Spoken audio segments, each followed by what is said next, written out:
Amados irmãos, a paz do Senhor Jesus Cristo, eu sou o pastor Alex Esteves. Para mim é um motivo de grande honra e alegria estar com os irmãos em mais esta oportunidade, quando estudamos Hermenêutica Bíblica 1, disciplina para a qual temos utilizado o livro Compreendendo a Bíblia, de Dorothy Jones. Estamos aqui mais uma vez, neste ambiente propiciado pela Escola de Educação Teológica das Assembleias de Deus, ETAD, que nós tanto prestigiamos e que tem sido canal de bênção para muitas pessoas em nosso país. Meus amados irmãos, nós chegamos à lição de número 3. Já estudamos uma abordagem à compreensão, na lição de número 1. Já estudamos uma abordagem ao estudo da Bíblia, na lição de número 2. E hoje chegamos aos princípios básicos de interpretação. Vamos tratar de 5 itens. Primeiro deles, a importância da doutrina. Segundo, interpretação literal. Terceiro, o todo relacionado. Quarto, a determinação da verdade doutrinal. E quinto, a natureza prática das Escrituras. Vamos começar, pois, pela importância da doutrina. Algumas pessoas têm dificuldade com a palavra doutrina. Algumas até a interpretam como sendo simplesmente costume.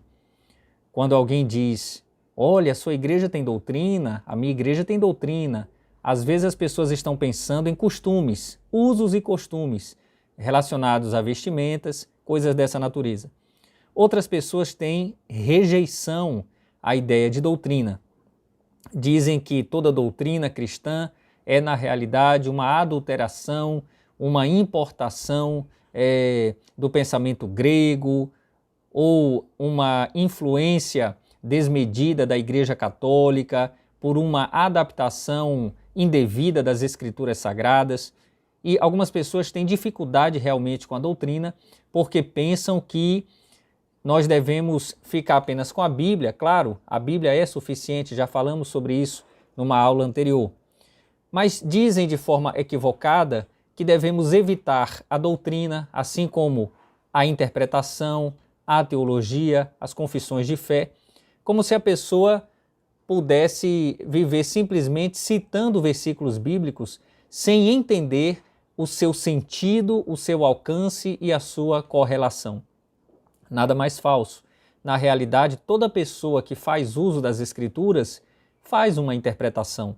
Toda vez que alguém fala das Escrituras, querendo apresentar aquilo que ela ensina, essa pessoa está, de alguma maneira, partilhando doutrina. Doutrina é ensino.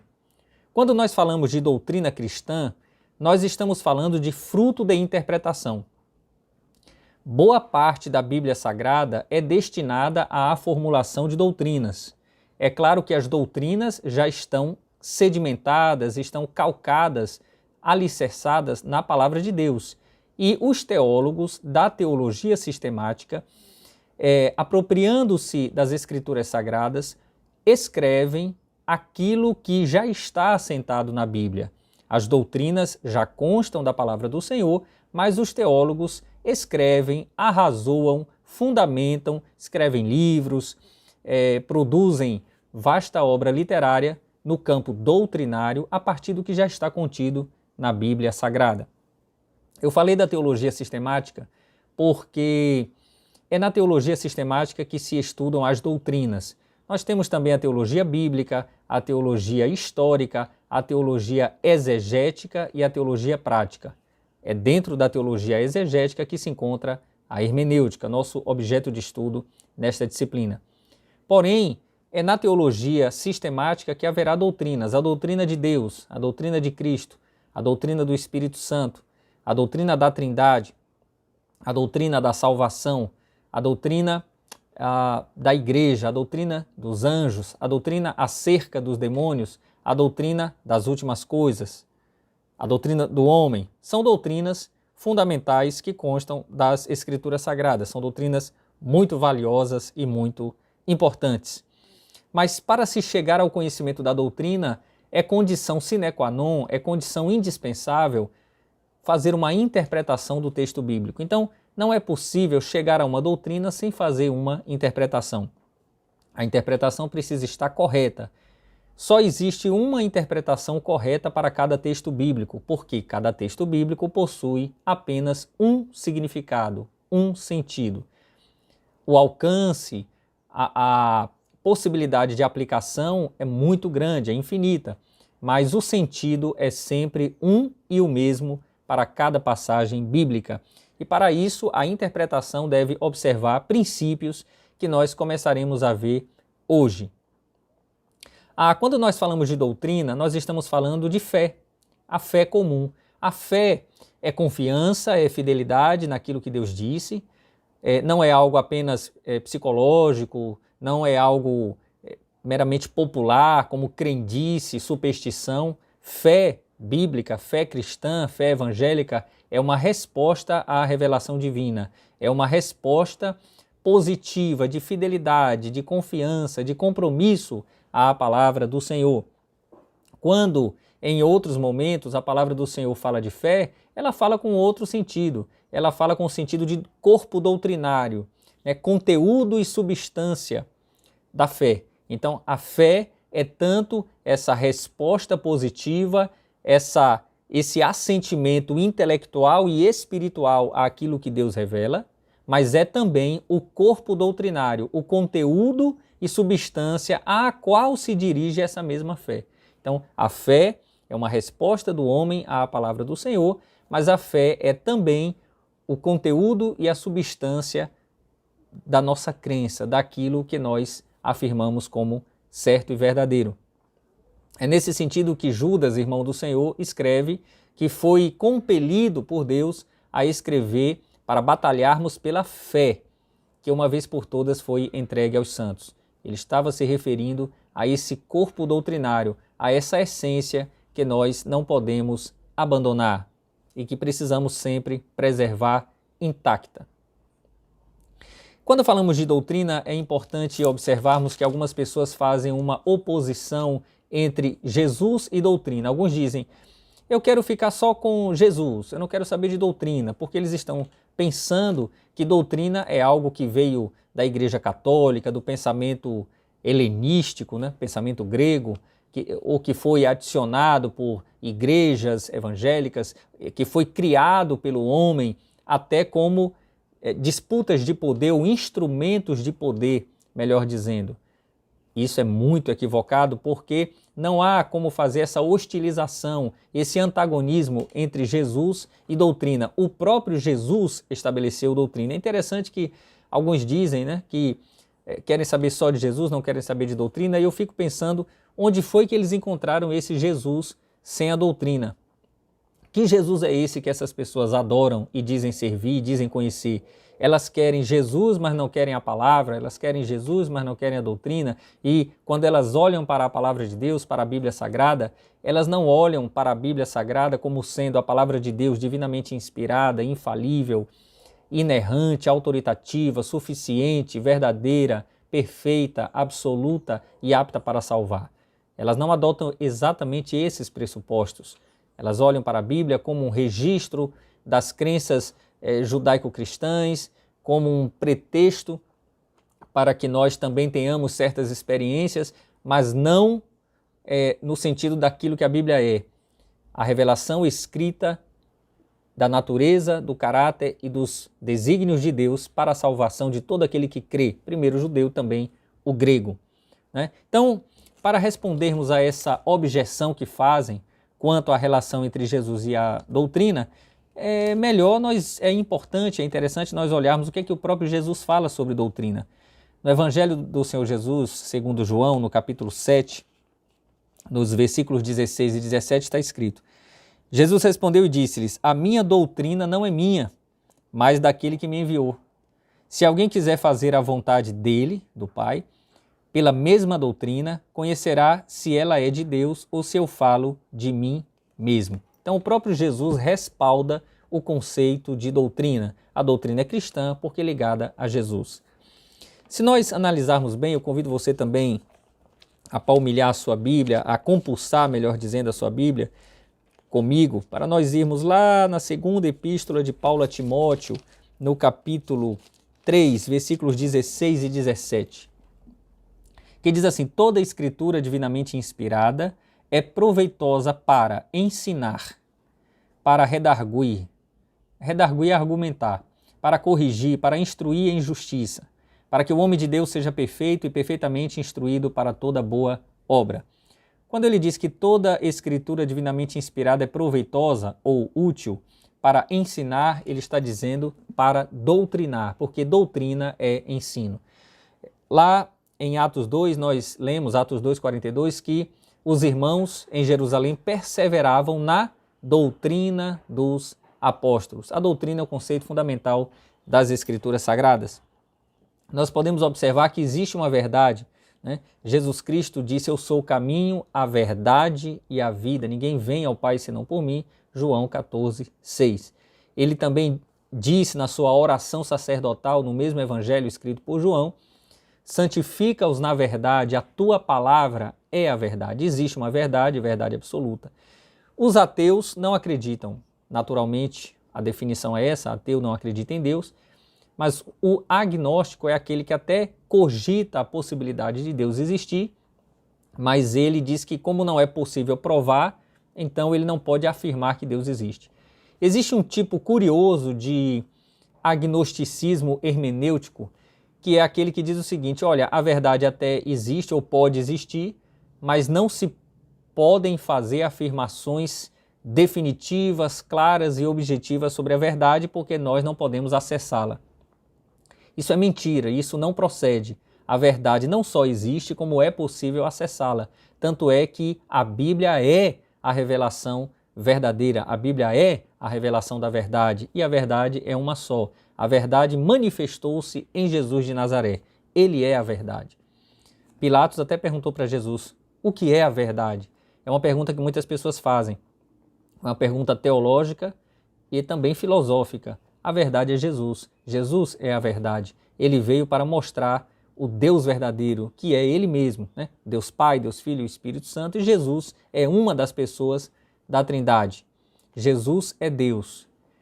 Então, meus amados irmãos, nós devemos observar que esse conceito de doutrina não pode ser esquecido, não pode ser desprezado de maneira nenhuma. Se nós analisarmos bem e formos ali para João, melhor dizendo, Romanos, já fomos para João, agora Romanos no capítulo 6, versículo 17. Peço que os irmãos, por favor, se puderem, compulsem comigo a sua Bíblia, João, olha, estou falando sempre João, mas é Romanos capítulo 6, versículo 17. Mas graças a Deus que, tendo sido servos do pecado, obedecestes de coração à forma de doutrina a que fostes entregues. Né? Em Gálatas 6, o apóstolo Paulo fala conforme esta regra. Quando ele diz conforme esta regra, no grego é cânon. A ideia de doutrina é de algo rígido, de algo que devia ser seguido de forma rigorosa, de forma segura, de forma atenta e diligente. Há uma doutrina, há uma regra, há um cânon.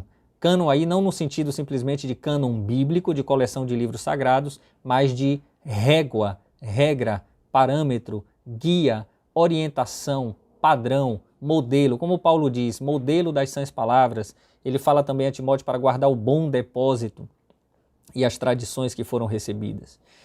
Então, meus amados irmãos, podemos observar também que lá em Malaquias, capítulo 2, versículo 8, está escrito que os sacerdotes estavam abandonando a doutrina. Podemos até compulsar a palavra do Senhor para olhar esse texto. Os irmãos conhecem, né, o livro de Malaquias, é um livro que está estruturado em perguntas e respostas. Malaquias 2, versículo 8, mas vós vos desviastes do caminho, a muitos fizestes tropeçar na lei, corrompestes o concerto de Levi, diz o Senhor dos Exércitos. Os sacerdotes no Antigo Testamento tinham a função de ensinar. Apresentavam sacrifícios a Deus pelos pecados deles e do povo, mas também ensinavam. Era uma função muito importante. Infelizmente, os sacerdotes estavam pecando e distorcendo a palavra do Senhor. Devemos evitar ao máximo, devemos evitar o pecado e é pecado também distorcer aquilo que Deus disse. Em Efésios 4,14, nós podemos ainda né? Esta é uma passagem também que eu gostaria de ler, Efésios 4,14, para nós termos uma visão da importância da doutrina. Efésios 4,14 diz: para que não sejamos mais meninos inconstantes, levados em roda por todo vento de doutrina, pelo engano dos homens que com astúcia enganam fraudulosamente. Há muitos textos bíblicos acerca de ensino, doutrina, mas nós lemos aqui aqueles que são mencionados no livro da irmã Dorothy Jones, na lição 3, que é essa que nós estamos apresentando aqui para os amados irmãos. Então, essa falsa oposição entre Jesus e doutrina, entre palavra de Deus e doutrina, palavra de Deus e teologia, palavra de Deus e interpretação, é uma maneira de, na verdade, afastar as pessoas da verdade, né? É uma maneira, na realidade, de afastar as pessoas da verdade. Então, dizer assim, não, o que importa é a palavra. Tá, o que importa é a palavra, claro que o que importa é a palavra para salvar. Porém, como é que eu vou entender o fundamento daquilo que eu creio? Como é que eu vou poder avaliar o que eu creio, se está correto ou não? Então eu preciso organizar o meu pensamento em termos doutrinários e teológicos, né? Em termos doutrinários e teológicos. E para isso eu preciso da interpretação. Nós veremos que grande parte da interpretação bíblica, ou grande parte dos produtos da interpretação bíblica, será justamente o conjunto de doutrinas, né? E outras coisas da Bíblia são interpretadas como costumes da época, situações circunstanciais, mas dali nós extraímos doutrina. Não significa que aquela parte que não é doutrinária não seja importante ou não seja a palavra de Deus. De Gênesis a Apocalipse, tudo é palavra de Deus e não palavra de homens. Como Paulo diz aos Tessalonicenses, é palavra de Deus e não palavra de homens. Ele fala com relação à epístola, ou aquilo que ensinava aqueles irmãos por escrito. Porém, aquilo que não é doutrinário, precisamos separar daquilo que é cultural, daquilo que são questões práticas, para não haver confusão. Muito bem, meus amados irmãos, chegamos então à questão da interpretação literal. Nós vamos distinguir aqui mais uma vez, porque me parece que já fiz isso, pelo menos em parte, na aula anterior, distinguir sentido literal, interpretação literal e método literal. Até vou fazer uma pequena correção ou ajuste, porque numa das aulas anteriores, não sei se na primeira ou na segunda, eu fiz uma crítica à interpretação literal, mas na realidade o que eu tinha em mente era o método de interpretação literal, o método literal de interpretação. Então, devemos usar os conceitos de maneira adequada. Uma coisa é o sentido literal, outra coisa é a interpretação literal e outra coisa é o método literal de interpretação. Vamos deixar dessa maneira para ficar mais claro. Então vamos agora, eu fiz até um comentário numa dessas aulas anteriores, lá no Facebook da ETAD, para explicar essa diferenciação. Me parece que é na aula 1, os irmãos podem verificar se puderem. Os irmãos podem verificar se quiserem.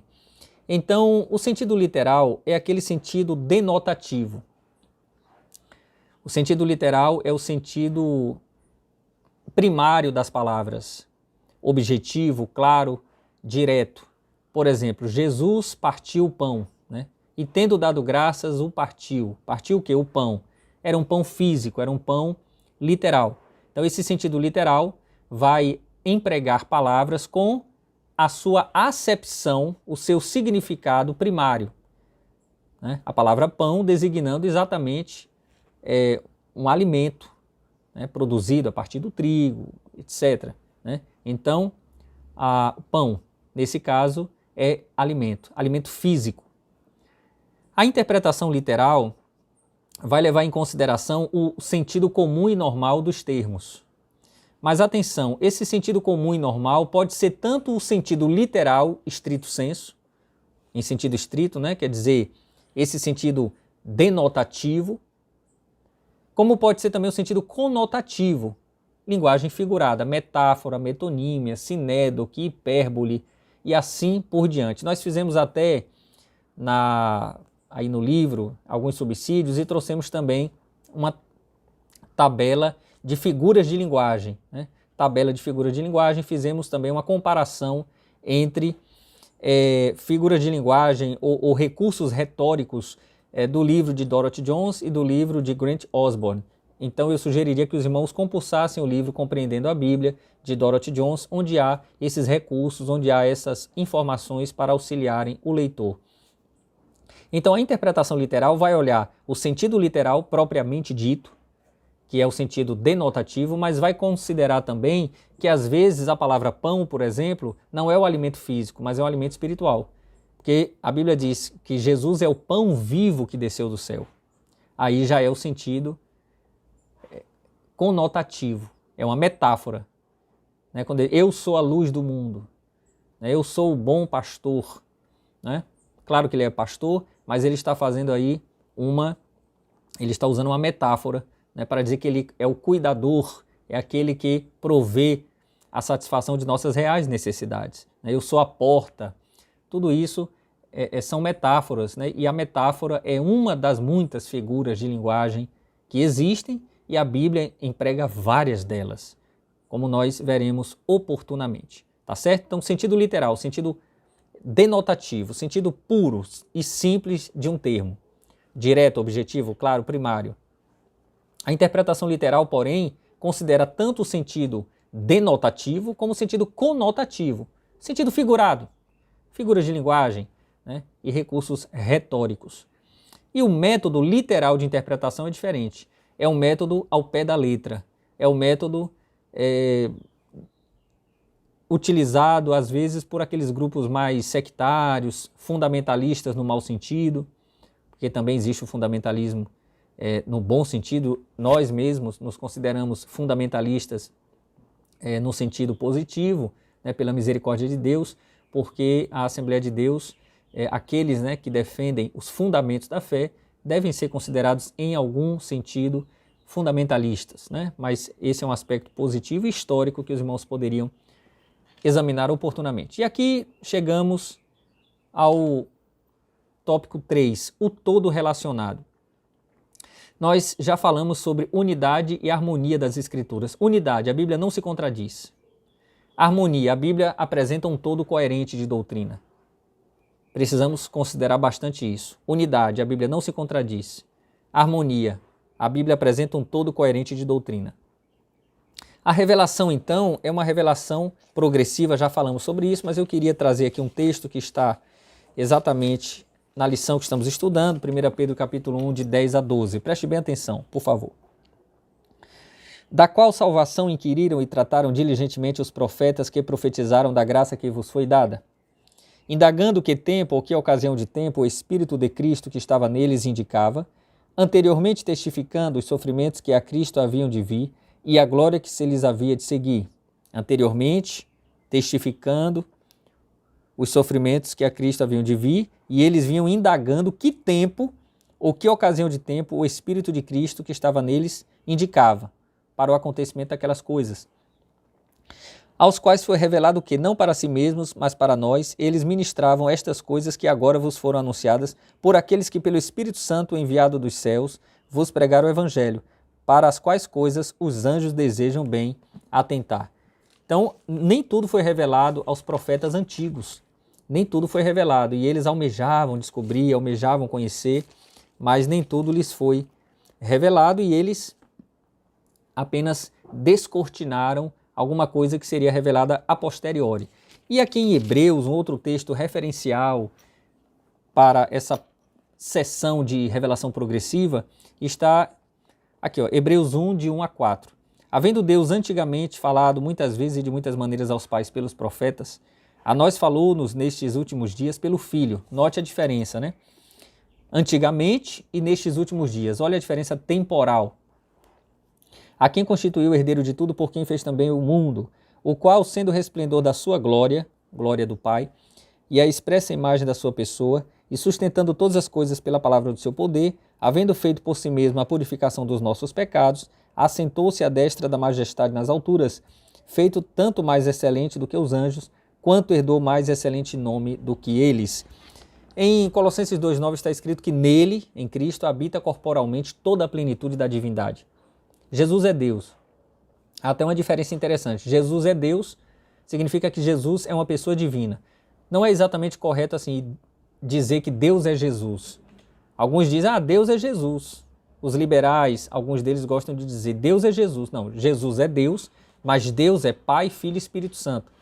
Alguns que são modalistas, né, unicistas, modalistas, gostam de dizer que Deus é só Jesus. Não, Jesus é Deus e Deus é Pai, Filho e Espírito Santo. Tá bom? Para nós não sermos unicistas, porque somos trinitarianos, né? Teístas, com T de tatu, teístas trinitarianos. Mas essa é outra questão aí que tem a ver com teontologia, que é a doutrina do ser de Deus, né? É uma outra área da teologia, aí já no campo da teologia sistemática. Como eu falei, nós estamos no campo da teologia exegética, que estuda hermenêutica.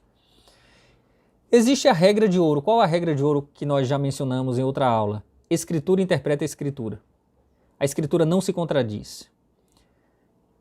Isso aqui é importante naquele passo que nós mencionamos de correlação, né?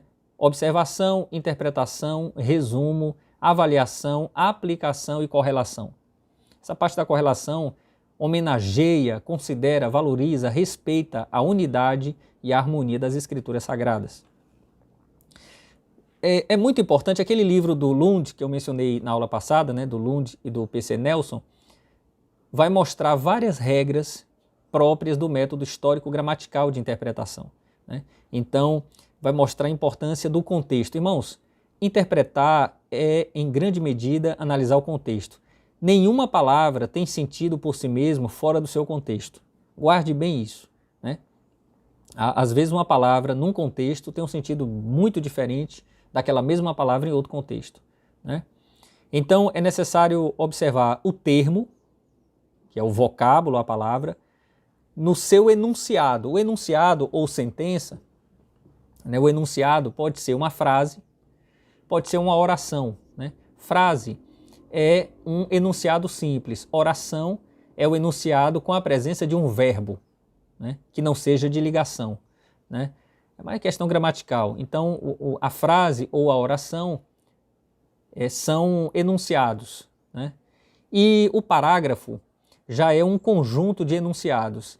A Bíblia está dividida em capítulos, mas esses capítulos foram adicionados muito tempo depois, já na Idade Média. E a divisão em versículos veio posteriormente. Mas, às vezes, a gente observa que um mesmo parágrafo começa e perpassa o final do capítulo onde se encontra e avança para o próximo capítulo. Isso pode acontecer.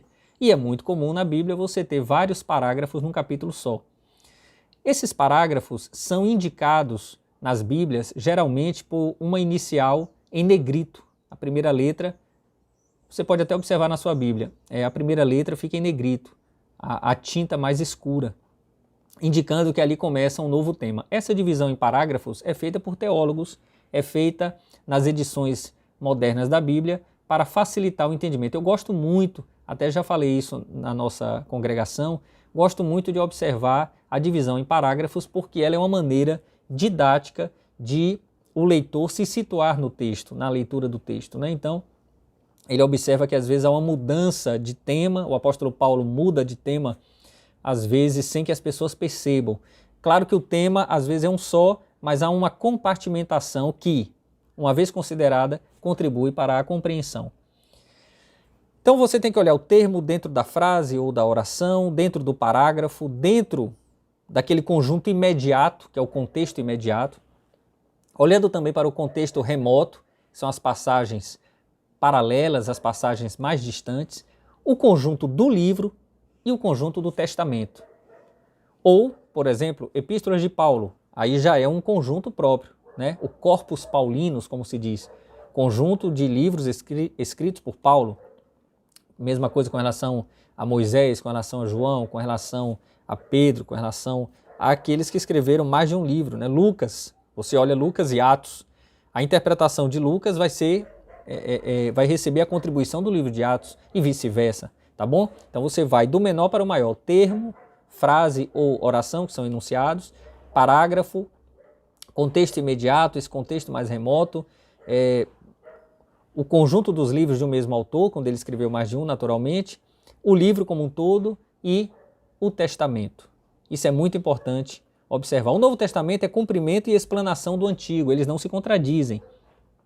Os teólogos liberais gostam de dizer que há uma teologia paulina, teologia joanina. Claro que há, mas não no sentido de inovações ou algo fragmentado e estanque, divisivo, né? Na verdade, o único autor da Bíblia, em última análise, é o Espírito Santo. E os autores sagrados escreveram, claro que com seu vocabulário próprio, estilo, temperamento, personalidade, em circunstâncias temporais e espaciais determinadas, cada um com a sua maneira de escrever, em datas próprias, locais próprios, com elementos culturais próprios, porém, tudo aquilo é palavra de Deus e não de homens.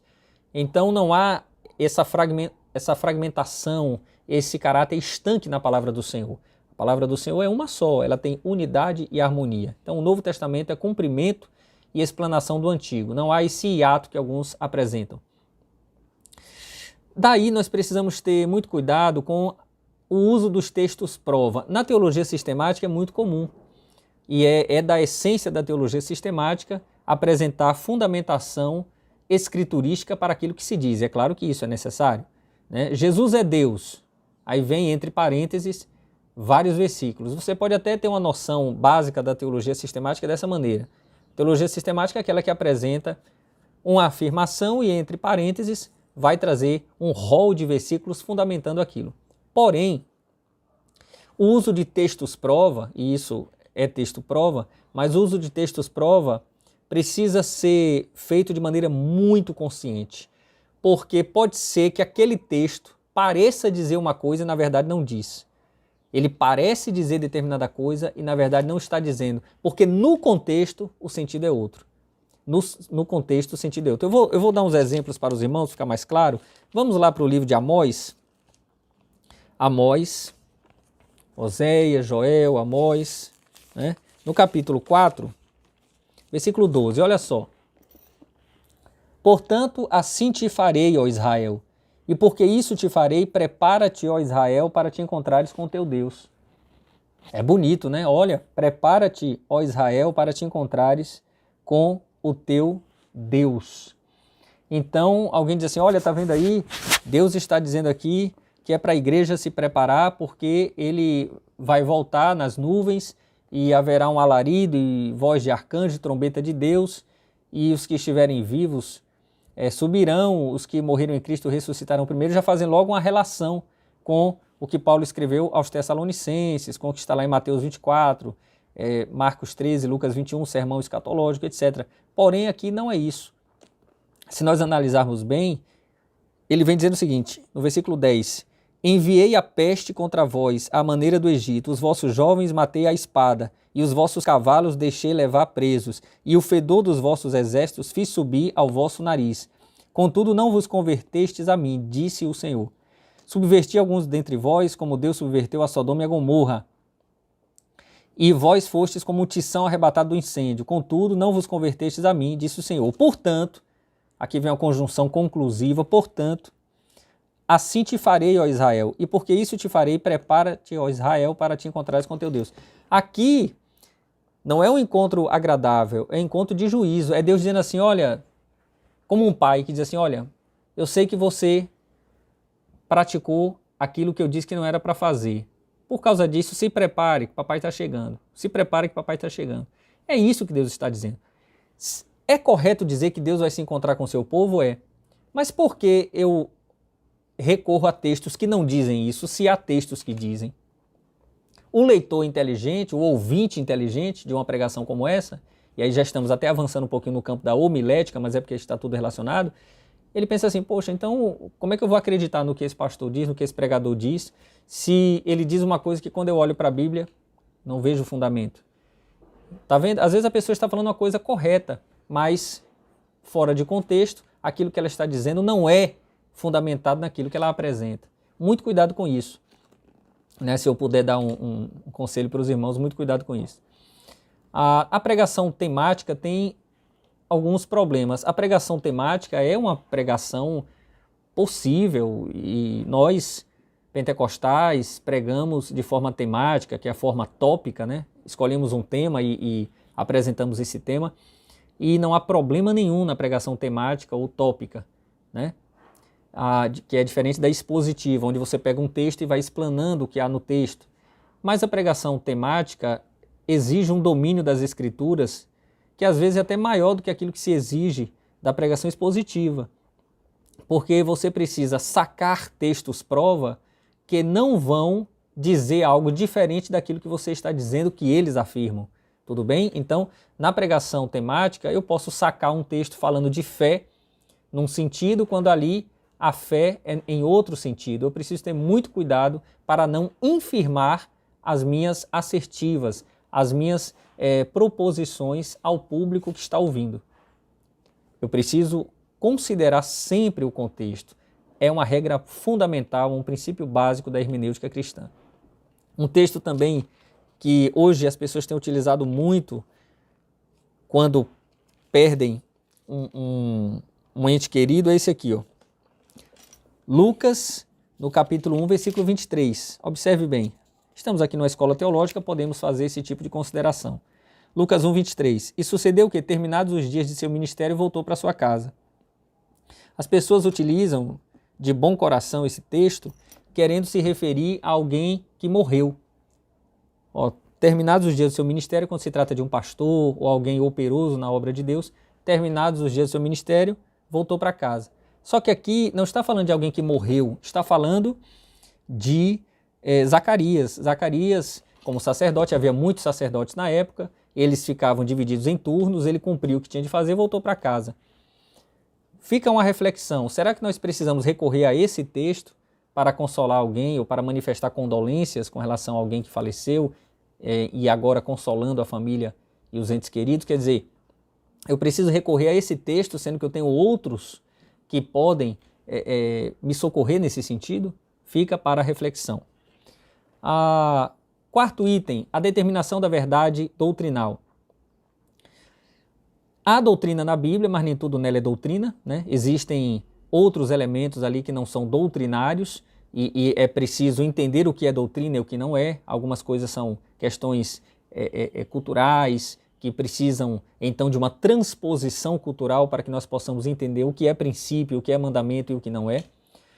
A doutrina rege o comportamento, então nós precisamos entender que a doutrina não é uma mera teoria, especulação, filosofia, ela produz vida. Jesus Cristo disse, né? As palavras que vos tenho dito são espírito e vida. Pode observar que nas epístolas, especialmente paulinas, primeiro ele vem com doutrina, claro, isso é uma divisão que a gente faz para poder entender, mas primeiro ele vem com doutrina, depois prática. Romanos é bem clara nisso, do capítulo 1 até o capítulo 11 ele traz doutrina, do 12 até o 16 prática. Quando ele fala, portanto, rogo-vos, pois, esse portanto ou pois, a depender da versão, é uma conjunção conclusiva. Já que eu ensinei isso para os irmãos, agora eu peço que, depois então da doutrina, vem a ética. É mais ou menos aquela diferença entre teoria e prática. Mas doutrina não é teoria. Então, primeiro vem a doutrina, vem o ensino e depois a ética, a prática. Não dá para você começar com as obras sem a fé. Dá para fazer essa analogia com fé e obras. Primeiro doutrina, depois a prática. Uma vez que vocês foram regenerados, uma vez que agora entenderam como agir, procedam dessa maneira, né? Em conformidade com esta regra, como Paulo diz aos Gálatas. E a doutrina vai reger o comportamento de que maneira? 4 formas que estão descritas no livro de Dorothy Jones, Compreendendo a Bíblia. Primeiro, o mandamento direto, não matarás, não furtarás, não adulterarás, ou outras coisas, em outros, não só no decálogo, mas em outros momentos, por exemplo, para não nos embriagarmos com vinho no qual há dissolução. Então, aí são mandamentos diretos, algo explícito, enunciado claro. Implicação racional. Por exemplo, se eu não posso me embriagar, certamente também não posso usar drogas. Terceiro lugar, princípio eterno. É mais genérico, digamos assim, mas dali você retira uma conduta, você extrai uma conduta necessária. Quando a Bíblia diz em Efésios 5, para nós imitarmos a Deus como filhos amados, é um princípio da imitação de Deus. Aliás, esse conceito da imitação de Deus, tomar Deus como referência, tomar Cristo como referência, né, é algo fundamental nas Escrituras, imitar ao Senhor. Essa regra da imitação é muito importante no Evangelho. Então você retira um princípio, e esse princípio eterno você vai aplicar. Outro princípio, tudo isso eu estou falando com base no livro de Dorothy Jones. livro Compreendendo a Bíblia. Outro princípio é, eu devo tolerar o fraco na fé. Quer ver? Observe ali em Romanos 14, 1 Coríntios 8, 1 Coríntios 10, de 14 a 33. O apóstolo Paulo vai falar da necessidade de nós tolerarmos o que é fraco na fé, só come legumes. Mas ele também fala que nós precisamos agir buscando a maturidade cristã, né? Então, você vai tolerar o irmão que... Você sabe que o que se vende ali, porque antigamente os mercados estavam misturados com os templos pagãos, as pessoas que iam comprar alguma coisa para algum alimento, pensando apenas em comer, né, em satisfazer sua necessidade física de alimentação, na verdade estavam comprando no lugar que também sacrificava animais aos ídolos. Paulo diz, olha, na verdade eu sei, em outras palavras, eu sei que aquilo ali não quer dizer nada porque o ídolo nada é no mundo. Então isso é um princípio. Porém, há um outro princípio. Você não fazer nada que vai causar escândalo, porque tem um irmão que pensa que uma vez comendo daquilo eu vou me contaminar, então é bom evitar, né? E aí vem o outro aspecto que é o da consciência. A Bíblia fala, bem-aventurado aquele que não se condena nas coisas que aprova, né? Não é que eu vou me tolher pela consciência do outro, né? Tolher a minha liberdade ou constrangê-la pela consciência do outro, mas eu vou ter tolerância para com o irmão, amar, ter compaixão, me compadecer das necessidades alheias e, paulatinamente, vamos todos trabalhando para que haja o entendimento dos mandamentos diretos, das implicações racionais, dos princípios eternos, para que a nossa consciência não seja tão abatida por interpretações equivocadas.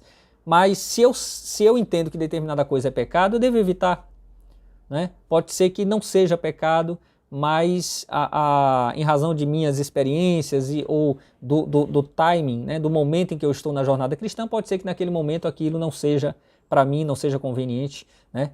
Paulo diz, né, todas as coisas me são lícitas, mas nem todas as coisas convêm, né? Todas as coisas me são lícitas, mas não me deixarei dominar por nenhuma delas. 1 Coríntios 6, 12, 1 Coríntios 10, 23.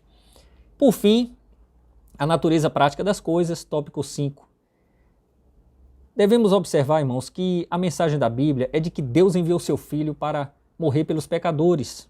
Essa é a mensagem bíblica, né? Devemos evitar aquelas genealogias, especulações frívolas, inúteis, vazias, que não levam a lugar nenhum. Tem gente que está mais preocupado com o que Jesus fez entre os 12 e os 30 anos de idade do que com aquilo que ele fez nos 3 anos em que exerceu seu ministério público.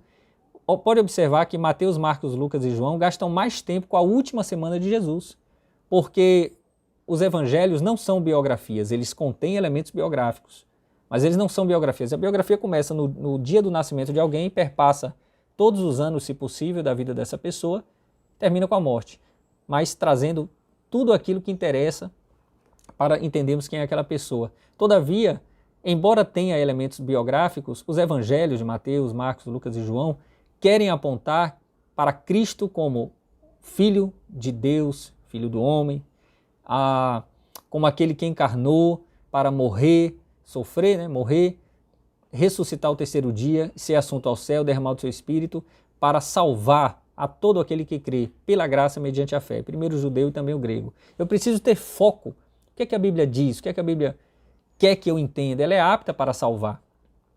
Isso também pode ser considerado um dos pressupostos de leitura da Bíblia.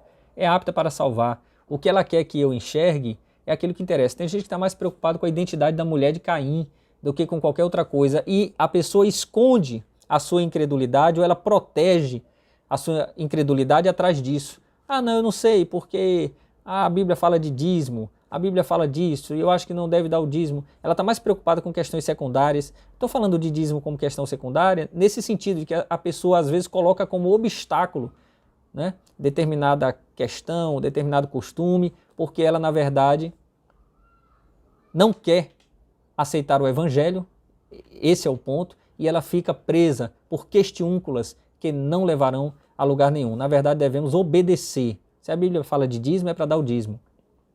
Se a Bíblia exorta a que nós adotemos determinadas condutas até para considerar e tolerar o mais fraco na fé, por que não fazer isso?